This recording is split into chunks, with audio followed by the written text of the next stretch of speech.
Welcome to this special edition podcast. I'm here with Mr. Dawson, our principal, and Mrs. Teal, our deputy head, and we just thought it'd be really helpful to have a discussion and unpack some of the key themes around technology and especially around mobile phones, given the rapidly changing landscape, and this being a real hot topic and theme which lots of people in education are talking about. So thank you both for joining me today. And you'll obviously be familiar with the changes that have come in legislatively in terms of the Children's Wellbeing and Schools Act, which was given royal assent in April. And this has some pretty big ramifications for schools around technology, not least of all the banning of social media for under 16s. We can maybe unpack that a little bit later in the podcast. But it also means that schools have to be smartphone-free places from let's say from September, as it were. So how are we dealing with that? Mr. Dawson, you've done a lot of work on this over the last few weeks, looking at how we can make sure the legislation that's coming into effect is being applied for us. Yeah, so it's been really interesting looking at different ways to deal with the issue. As you say, schools need to be smartphone-free areas up until sixth form. We do have a bit more leeway around sixth form. So we looked at a number of different options. It's quite clear that the sort of not seen, not heard is not going to be acceptable. And I think there are good reasons why I would agree with that. I think there's a big risk of hotspotting. There's a big risk that the pupils are going to hear their phone go off, the temptation to check notifications, to find out what was going on last night or what's going on later this afternoon, all of those sorts of things. We know that those are big issues that teenagers face. And, even as adults, it's hard to resist the lure of checking your phone when you hear the ping go or that there's a notification coming in. So we're happy that is the right way to go. We've looked at, for example, getting in pouches for the pupils to use. What does that mean, the pouches? So for people, listeners who may be not familiar with this, what is a pouch and what was the thought process behind not getting those? Good point. So a pouch is basically a pouch whereby the pupils can put their phone in at the beginning of the day. That pouch is then locked with a magnet, and the only way in which they can get access to their phone after that is by using a magnet which is provided in certain central locations across the school to be able to unlock that pouch. And they can then take their phone out and use that to look at. So it's a little bit like one of those security tags that you get in high street stores that go onto clothes, for example. That's a very good way of putting it. Yeah, a very good way of putting it. Yeah. But there are some downsides to that. Presumably the students could hotspot through the pouch if they wish to. There are some that they can definitely hotspot through. And there's also, I'll be honest with you, you don't have to look very far in terms of videos on Instagram and TikTok for magnets that you can buy to unlock the pouches. And I think that temptation where you've got your phone in a pouch in your bag, the temptation to get a magnet to unlock it is just too great. And I think we're not complying with the spirit of the law, but I don't think we're helping these young people either in terms of their reliance on their mobile phones. And we've obviously got to remember that their adolescent brain is developing in a way that adult brains are already fully developed. So mobile phones and smartphones in particular can be very corrosive and damaging for that neurological development. So we obviously would encourage students who are in years 7 to 11 not to come into school with a smartphone at all, and not to come into school with a phone in lots of ways. Yeah. But let's imagine there are students who maybe need a phone for communication with parents, or maybe they're travelling on public transport. Perhaps they even need a smartphone for various reasons, maybe to manage a medical condition, maybe to have their QR code for their train pass, all those different things. I appreciate they're quite different reasons. Yeah. What is the approach that we're taking in those instances? Well, in terms of communication, I think as a parent, I remember very clearly the pressure to buy a smartphone because that's what everybody else had. I probably resisted a little bit longer than some other children because I knew that not all children had mobile phones, despite the fact that my children were telling me that they did. I think if I had the option now, because my children are a little bit older, if I had the option now, the option I would be going down would be a brick phone. I think if they need to text to let me know where they are or let me know that they need picking up, then they can do that. They could even use it to make a phone call. Heaven forbid. Yeah, absolutely. What a surprise that is. So that would be the line that I would go down in terms of that communication. And I understand that. I understand the world that we're in now in terms of them as parents wanting to be able to communicate with their children. I understand that.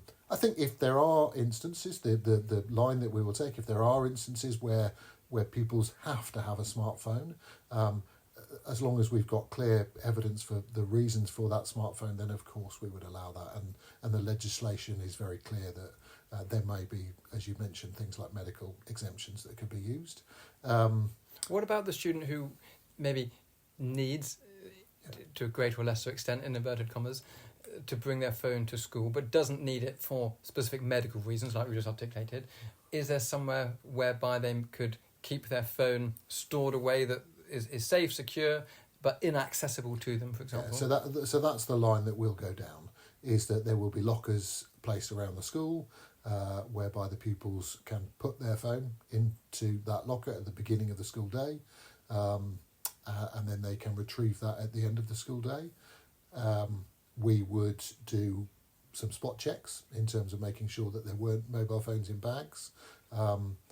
We understand that there may be reasons why pupils need to have a mobile phone, as you mentioned, example of the QR code on their phone for travel, all of those sorts of things. So we will provide lockers, but we would encourage children not to have smartphones until they get to the sixth form. Mm-hmm. So that's really clear and really helpful. So the message really is we'd strongly discourage smartphones.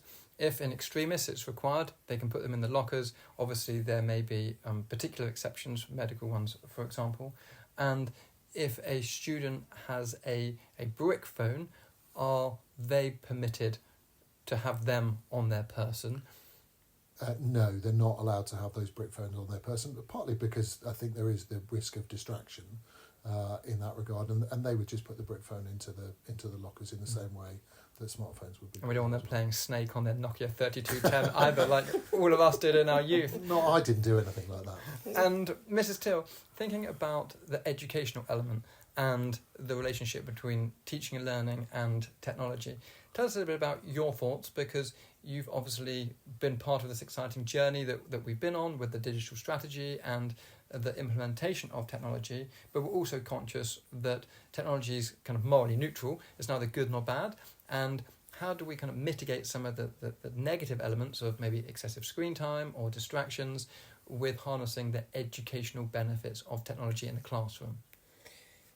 It's really interesting when you talk to the pupils, particularly the older pupils, how they feel about mobile phones in general. I'll just add to Mr. Dawson's point that very often they want an excuse to put their phone away. And we've got lockers in the sixth form where we say to the students, if you want to, why not put your phone away? And we've kept it very much about reflection and asking the students to be accountable for their mobile phone use. And I think when you talk to the older pupils, and certainly with my youngest is 19, who just left recently, and they wish that they hadn't had phones. It's quite an interesting shift in their mentality as they've gone through the school. And they can see younger pupils and younger siblings, family members, perhaps younger cousins, etc., who are on their phone a good deal. And I think they welcome this. And the majority of them that I've spoken to do welcome this ban. Harnessing the academic potential of the digital world is a phenomenal resource, and we mustn't lose sight of that. And I think the way our teachers and our staff harness that in lessons and ensure that the proper effective use of digital and the internet and resources, AI, VR, all of those things that can impact meaningfully for students. I think we're in a pretty healthy position to a certain extent with that. In terms of where students go to use their devices when they're at home, I think that's probably the next battleground, and hopefully our families and families across the UK are going to feel that they can use the school to be the bad cop and home can be the good cop. We're going to allow them that chance and say, well, you can't take your phone in because school says you can't. And I think perhaps that might be more welcome than families perhaps realise currently. And I think that's a really important point around how this legislation is now able to support families, because you'll remember that I was quite a big advocate of banning social media for under 16s, and it took a lot of pressure from Lord Nash's amendment in the House of Lords for the government to acquiesce on that point. But this isn't about being anti-tech, it's about being pro-family, it's about supporting childhood, it's about giving families the arsenal and the apparatus to be able to take a position on this, because I think they felt they were fighting big tech and the really corrosive and toxic algorithms. And so it's going to be really interesting seeing how things evolve. You talk about your own children, how they maybe look differently now to how they looked a few years ago. And it'll be interesting and curious to see how the next generation looks back.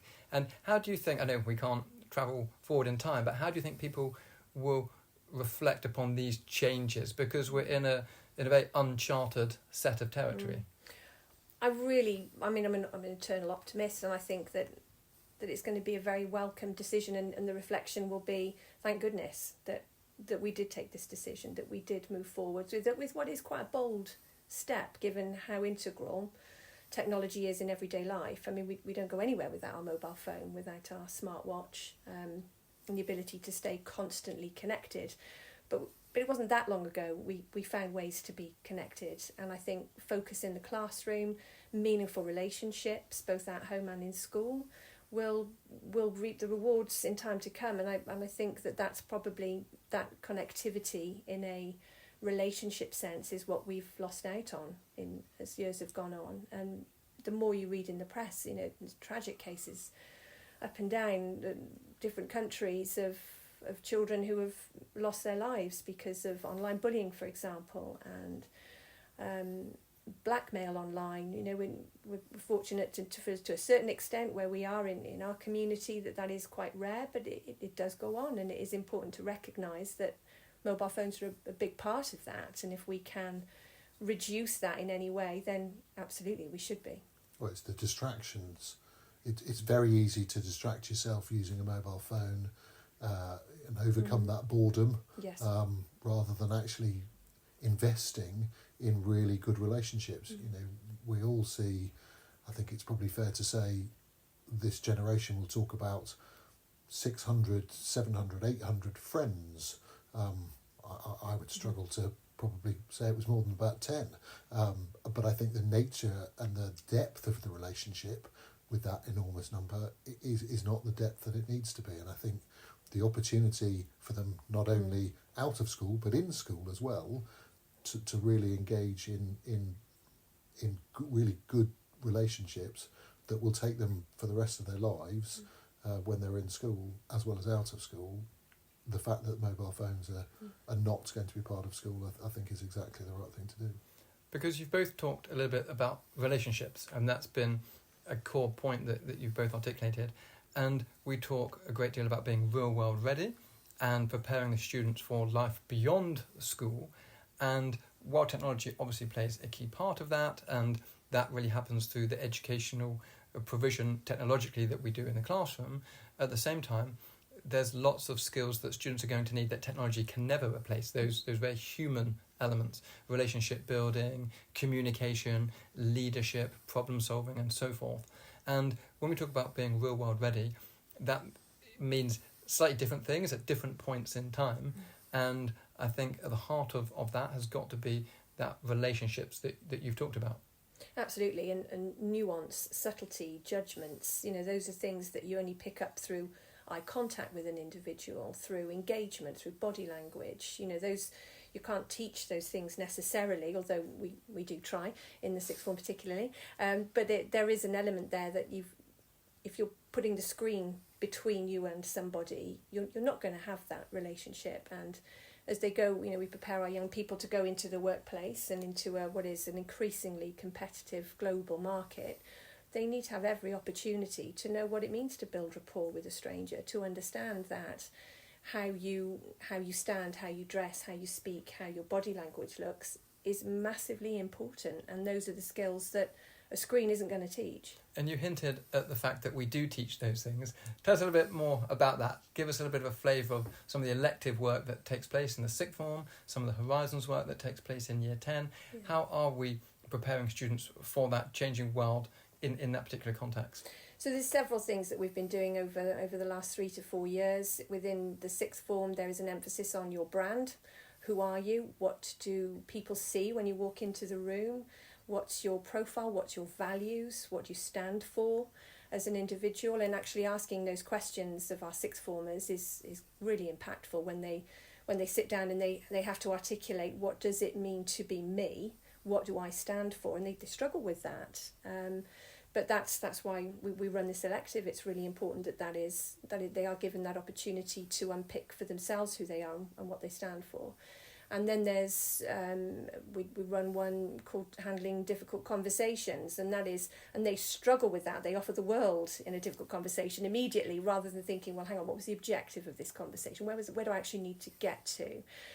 So that's some sort of examples within the sixth form. When it comes to our Horizons programme with year 10, it's very much focused on building good habits and, again, understanding what your goals are, your short, mid and long-term goals, whether that's as a person, whether that's academically, whether it's in something you're doing outside of school, whether that's in a relationship. And again, all of those things, this is the language that we use on a daily basis with our students. And I think taking out the mobile phone, the temptation, the distraction, it's only going to enhance their ability to progress as people.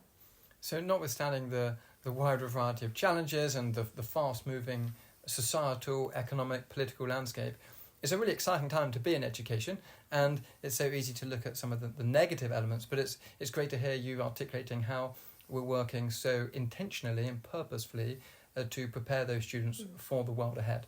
So I think that's really the key message of this short podcast today, is that we're thinking this through, we're being intentional, we're being purposeful, and we're pleased with the changes that are coming in. We're working through the operationality of that very effectively, but it also aligns more broadly with our educational philosophy here at Hereford Cathedral School. So thank you so much for joining me, and I hope this podcast gives a valuable insight into the changes and the future of education here at our school.